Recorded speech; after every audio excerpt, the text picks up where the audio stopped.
Hi, welcome to my channel. This is the Twitter-pated Mama, and I am doing another video related to Weight Watchers. And this video came to me when I was asked one of these questions again. And so I'm doing 5 common questions that I get about Weight Watchers. And if you've been doing the program for a while and you've shared your experience with people, I'm sure some of these questions have been directed to you.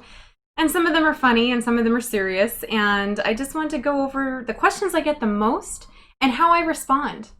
So let's get into it. The number 1 question I get is, do you like the food? And I always laugh because if you're not familiar with how Weight Watchers works, that's a pretty common question, right? You see other weight loss programs that advertise on television and they're going to send you all the food and it's pre-portioned and you don't have to do anything and it's so easy. And so I think a lot of people just assume that most programs are the same. And I always just have to go into an explanation of, with Weight Watchers, I can eat whatever I want. And what that means is the food is not prepared for me. Now, I really enjoy this because I love to cook. I love new recipes. I love experimenting with new foods. I'm on Pinterest every week looking for new recipes and cookbooks, blogs, with friends and family, sharing ideas and tips. My Weight Watcher meetings, we share recipes that we find and we share food finds. And so when I get asked, do you like the food? My answer is always, I get to eat whatever I want. And then I just explain. Every food is assigned a point value. And I have a certain number of points that I'm allowed for the day and an additional bank of points that I have for the week. I can also earn additional points with activity. So if I exercise or I keep track of my steps, I earn additional points that I can use for more food. So the answer in short to that question is I love the food because it's all the same foods that I enjoy eating anyway. I just learned to eat them in a way that is more controlled and appropriate for my body and appropriate for my goals. So that's number 1. The second question I get a lot is, do you have to exercise?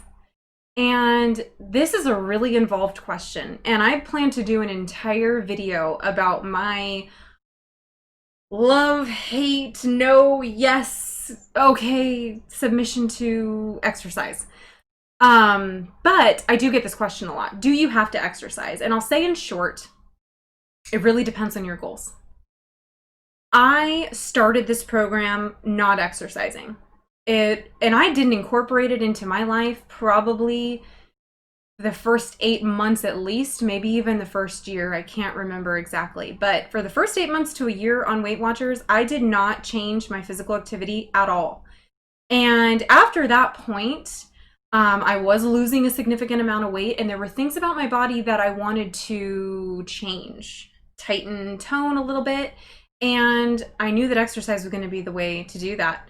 I also knew there was other benefits to exercise, emotional benefits, right? I have a very stressful job, and I'm a mom and I'm a wife, and I needed things that I could do for myself to make sure my mood was good and my sleep was good. So there's a lot of benefits to exercise aside from weight loss that I've really embraced, but it did take a lot of time.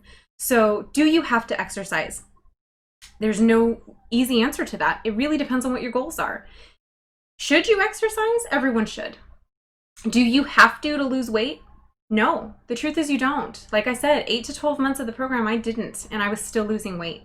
And I have known some people who have shared that they have gotten to goal without really changing their activity. So you don't have to, but it depends on your goals. The third question that I get asked a lot is, do you get a cheat day? I don't give myself a cheat day. I don't. And that's not to say that I track perfectly all the time, because I don't. And there's times where if I go out to eat, especially, or if I'm on vacation or something like that, and the food is difficult to track, I may not track as religiously. But I don't ever have a day that I consider a cheat day where I can just do whatever the heck I want to do. Now, I am a little bit more lax on vacation. I'm a little tiny bit more lax on the weekends. I generally use a little bit more points on the weekends, but the answer to that question for me is no, I don't have a cheat day. That's not to say that no one on Weight Watchers does, because I do know a lot of people who use all their weeklies on just one day of the week.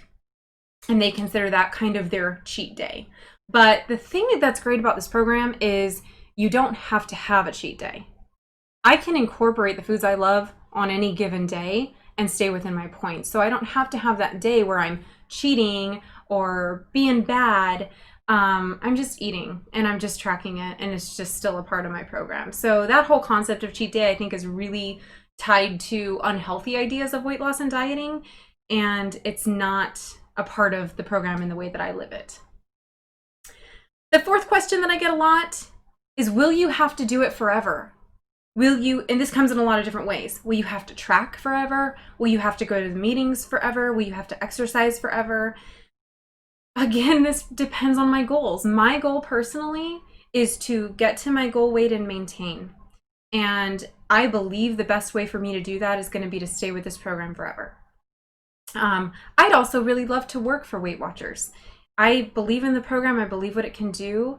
It has changed my life and my body and my family, and I'd love to be a part of that some way, even in if it's a very small way, you know, working behind the reception desk, maybe running a couple meetings. I love the idea of that. So will I have to do this forever? The answer to that for me is it is in my best interest to do this forever. And it makes this program so much easier when I've kind of just accepted that this is something I'm going to do forever because it's best for me. I feel the best. I feel the best when I'm eating right, when I'm exercising, and I'm staying on track. So yes. The fifth question that I get all the time is, how can I get my loved one to join? And this one tugs at my heart because I was in this position. My dad was overweight and very sick as a result. And I was probably 2 years into Weight Watchers with significant weight loss and improved health, and watching him be very sick and not feel good. And I was honestly fearful that he was not going to be around very long. I remember saying that to my husband, that I was so scared that my dad wasn't going to be around. And I wanted nothing more than to kind of just walk in with the answer. Dad, it's here. I know what to do. I know how to fix it, right? And I did talk to my dad about it, like, hey, I'm doing Weight Watchers. It's really working for me. Look what it's done for me. Come with me. Come to a meeting with me. Let me show you. Let me introduce you to my meeting leader and have them talk to you. And for a very long time, he was not on board. He just had one excuse after another. And the bottom line was he wasn't ready. He didn't want it yet. And I think that is what it all comes down to. I don't think any of my family could have made me join or gotten me to join. I really don't, because I knew several people that had been on Weight Watchers. My grandparents, college roommate, there were a few friends of mine that had done Weight Watchers and been successful, and I still didn't join. And it wasn't until I felt like I wanted to do something different.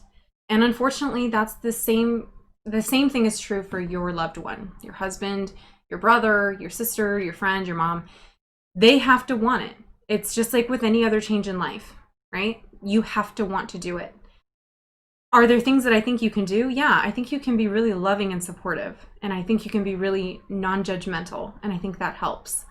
And I know it can be frustrating to watch somebody struggle with their health and feel like you have an answer for them and they don't want to take it. But be kind and be loving to the people in your life, and hope that they'll come around. Pray, if that's what you believe in, that they'll come around to the idea and they will join you. But there's no easy answer I can give you, like, just tell them this and they'll join. Just show them this and they'll join, you know? Let them know it's available. Let them know you're willing to go with them. If it's something you're already doing, you know, it can be really great to do it with somebody that you love. But there's nothing you can do that's going to make someone join. All right, so these are the 5 most common questions I get on Weight Watchers. If you have other questions that I can answer, let me know in the comments below. If there's common questions that you get, sometimes they're funny. Sometimes people ask me really funny questions based on things they've heard about Weight Watchers. Like a bonus question I've been asked, is it really embarrassing when they announce your weight? They don't announce your weight. They don't announce your weight at the meeting. You weigh in at a counter. You and the receptionist know. She sees it. She writes it down. You talk about it if you want to. But there's no announcing of your weight. So yeah, that would be really embarrassing. And I would probably hate that. But that's not how it goes. So thank you so much for tuning in, and I will see you next time.